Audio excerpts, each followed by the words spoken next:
Hello வணக்கம். Welcome to Nellai AachiSamayal. இன்றைக்கி நம்ம சேனலில் பார்க்க போகிறது வந்து கத்திரிக்காய் கொச்சு. இது வந்து இட்லி, தோசை, பொங்கல் இதுக்கெலாம் வச்சு சாப்பிட ரொம்ப நல்லாயிருக்கும். நாங்கள் வந்து இன்றைக்கி வந்து பொங்கலோட சர்வ் பண்ணியிருக்கோம். நீங்களும் இட்லி இதுக்கெலாம் சாப்பிட்டு பாருங்கள், ரொம்பவே நல்லாயிருக்கும்.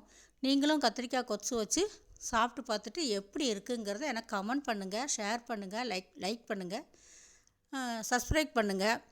மேலே இவ்வளவு நாளும் எங்கள் சேனலை பார்த்து சப்ஸ்கிரைப் பண்ண அனைவருக்கும் ரொம்ப நன்றி. வாங்க நம்ம கத்திரிக்காய் கொச்சு எப்படி பண்ணலாங்கிறத பார்ப்போம். இப்போ வந்து நம்ம வந்து கத்திரிக்காய் கிச்சடி பண்ண போகிறோம். கத்திரிக்காய் கொச்சு இது வந்து இட்லி கூட தோசை, அது மாதிரி பொங்கல் இதெல்லாம் கூட இது சாப்பிட தொட்டுக்கிட்டு சாப்பிட ரொம்ப நல்லாயிருக்கும். இது வந்து கத்திரிக்காய் கிச்சடி.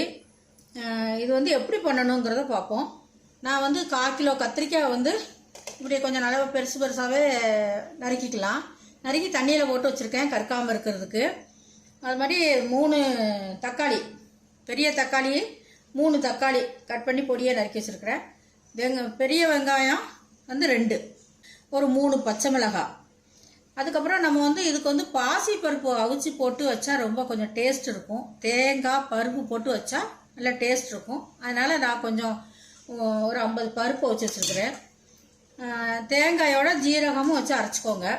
தாளிக்கிறதுக்கு வந்து நம்ம கருவேப்பிலை 2 வரமிளகா வச்சு தாளிச்சிக்கலாம். வாங்க நம்ம எப்படி பண்ணுறதுங்கிறத பார்ப்போம். இந்த வெங்காயமும் இந்த பச்சை மிளகாயும் கொஞ்சம் நம்ம லேசாக வதக்கிக்கிடுவோம். அப்படியே போடனாலும் போடலாம், கொஞ்சம் வதக்குனா கொஞ்சம் வாசமாக இருக்கும். அதனால் நம்ம வந்து இந்த பெரிய வெங்காயத்தையும் இந்த பச்சை மிளகாயும் கொஞ்சம் வதக்கிட்டு அதுக்கப்புறம் கத்திரிக்காய், தக்காளி, பழம் எல்லாம் போட்டு வேக வச்சுக்கலாம். இதை குக்கரை வச்சுக்கோங்க. வச்சுட்டு கொஞ்சம் நம்ம வந்து வதக்கிக்கலாம். வாசத்துக்கு தான் இது வந்து.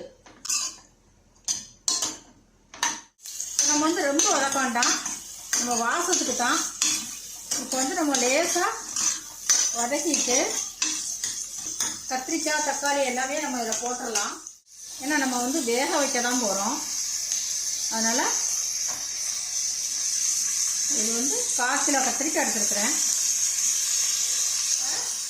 நம்ம வந்து தக்காளியும் போட்டுக்கலாம்.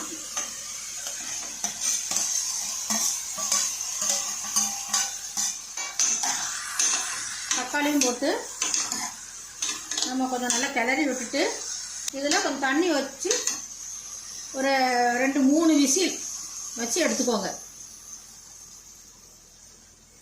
இந்த காயெல்லாம் முங்குற வரைக்கும் இப்படி தண்ணி ஊற்றிட்டு மஞ்சத்தூளும் போட்டுடலாம். நம்ம இதெல்லாம் கொஞ்சம் மஞ்சத்தூளும் போட்டுட்டு நம்ம குக்கரை மூடி வச்சுட்டு நல்லா ஒரு 2-3 விசில் 3 விசிலாக வச்சுருங்க. நல்லா குழையணும். குழஞ்சிட்டு நல்லா மத்துட்டு இதை கடைஞ்சி வச்சிட்டோம்னா நல்லாயிருக்கும். வெயிட் போட்டுருவோம்.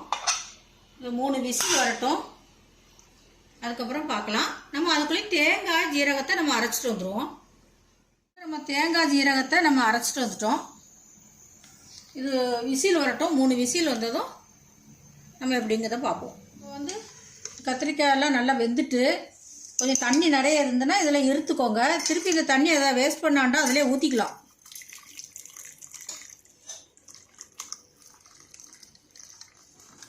இப்போ இதை வந்து நல்லா மசிக்கணும். இது வந்து நல்ல மசிச்சா தான் இது வந்து நல்லாயிருக்கும். இப்போ வந்து நம்ம கத்திரிக்காய் இதெல்லாம் நல்லா வெந்துட்டு இது நல்லா குழச்சிட்டோம். இதில் வந்து கொஞ்சமாக நம்ம புளி விடுறோம். புளி தண்ணி கொஞ்சம் விட்டால் போதும். புளி தண்ணி இதை விட்டுட்டு இப்போ ஏற்கனவே நம்ம அந்த தண்ணியை இருத்து வச்சுருந்தோம்ல, அதையும் நம்ம இதில் விட்டுறலாம். அது வேஸ்ட் ஆகாது. அந்த தண்ணியை நம்ம இதில் விட்டுறலாம். விட்டுட்டு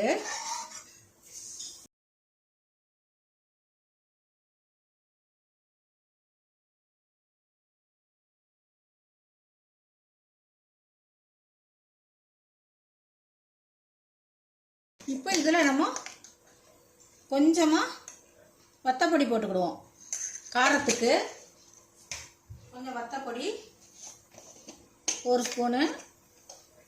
நமக்கு தேவையான காரம் நமக்கு எவ்வளோ வேணுமோ அவ்வளோ போட்டுக்கலாம். இதில் 2 ஸ்பூனு நம்ம வந்து சாம்பார் பொடி.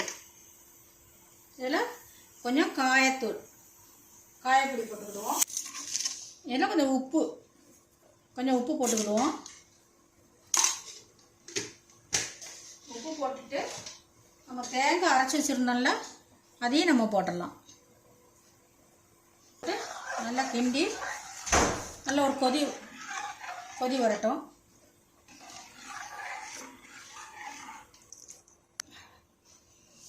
அது வந்து இது நல்லா கொதிக்கட்டும். நம்ம தேங்காய் எல்லாம் போட்டிருக்கோம், நல்லா அந்த பச்சை வாசம் போக நின்று நல்லா கொதிக்கட்டும். அதுக்குள்ளே நம்ம இதுக்கு ஒரு தாளிப்பு கொடுத்துருவோம். இப்போ நம்ம இதுக்கு தாளிப்பு கொடுத்துக்கலாம். கொஞ்சம் எண்ணெய் ஊற்றிக்கிடுவோம். எண்ணெய் ஊற்றி காயட்டும். கடுகு 1 ஸ்பூன் போட்டுக்கிடுவோம். கடுகு போட்டு வெடிக்கட்டும்.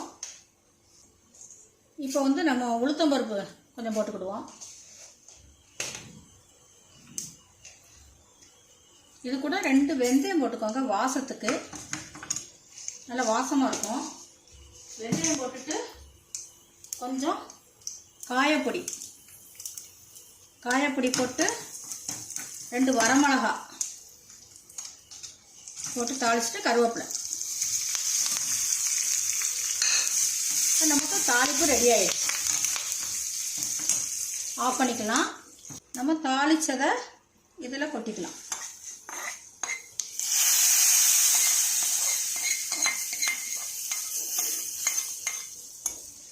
கொத்தமல்லி நறுக்கி வச்சுருக்குறோம் கழுவி, அதையும் நம்ம போட்டுடலாம் வாசத்துக்கு. ரொம்ப நல்லா இருக்குங்க. இட்லி, தோசை, பொங்கலுக்கு நீங்கள் செஞ்சு பாருங்கள். இப்போ வந்து கத்திரிக்காய் கொத்து ரெடி ஆயிடுச்சு. நீங்களும் இதை மாதிரி பண்ணி பாருங்கள். பண்ணி பார்த்துட்டு எப்படி இருக்குங்கிறத எனக்கு கமெண்ட் பண்ணுங்கள், ஷேர் பண்ணுங்கள், லைக் பண்ணுங்கள், சப்ஸ்கிரைப் பண்ணுங்கள், பண்ணி பார்த்து சொல்லுங்கள். நன்றி, வணக்கம்.